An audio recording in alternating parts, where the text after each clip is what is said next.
Should you be running an event inside your geographic farm this year? I'm going to talk about this because events seem to make people a little queasy, a little scared of actually implementing it.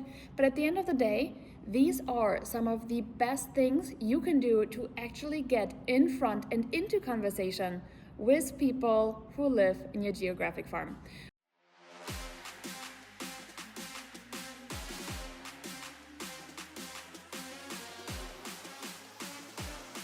My name is Janine Sasso. I'm the owner and founder of the Hyperlocal Agent, and events have been part of my strategy from, well, the very beginning. And one of the things that I now help is agents coming up with events that they absolutely love and have them put a system around them so they're not one-off events, they actually do become annual events that people get to expect, get to look forward to, and it also builds the email list and as well the sphere for that agent. So how do you go about events, right? First up, we do have an entire resource of over 60 plus neighborhood events compiled that you can find on our website, thehyperlocalagent.com. So if you are looking to find the one, you have it there. But I'm going to highlight some of the things to consider.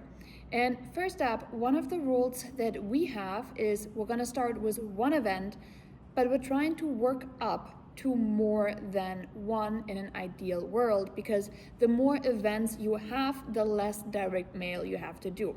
We do have a cadence system that we typically look at and see how many events somebody is willing to do. Now, if you don't want to do any events, okay, however, you will need to mail more. So I would encourage you to add an event in, because community building is a big part of what we do as hyper-local agents, making the community a better place, a more fun place for neighbors to just have everything they could potentially need locally. So I'm going to go ahead and actually highlight one strategy that doesn't even involve you, yet it puts your name and signs everywhere, right? And isn't that the goal, to bring more awareness? So we have done a slow down campaign.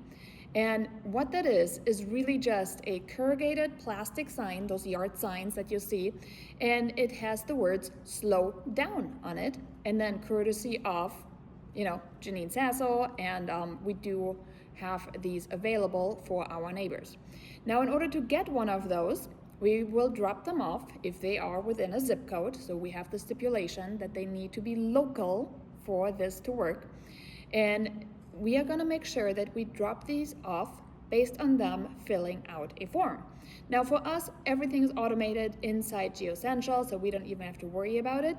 But you can use a simple Google form if you're just getting started and you're looking for free resources.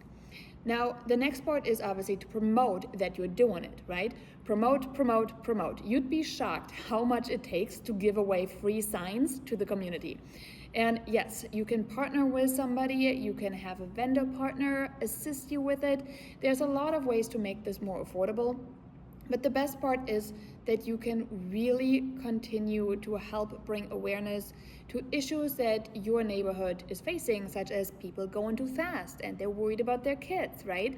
It puts the goodwill back into the community, and of course that's what we are all about here at the Hyperlocal Agent. The more goodwill you put out, the more business will come your way. Now, this slowdown campaign has been absolutely fantastic. I've been running this one for 3-4 years at this point. People every year request a sign from me, and I have my signs with my name actually in front of people's houses, which is awesome. Now, this sign campaign can be replicated for so many other instances. What else could you use it for, right? You could use it for you've been egged when you're doing an Easter one, right? Or for Halloween, you've been booed. And you can use it for Mother's Day, for Father's Day, right? You can use it for so many things throughout the year that it's just an amazing way to get started with events without it being scary. Think about it. If you're hosting an open house, you're hosting an event, right?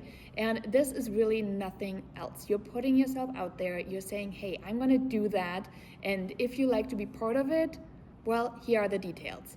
Same thing like an open house, listing appointments. Those are actually events, right? These are like things that we have on the schedule. It's a 1 or 2 hour time slot that you blocked, and these events are not scary.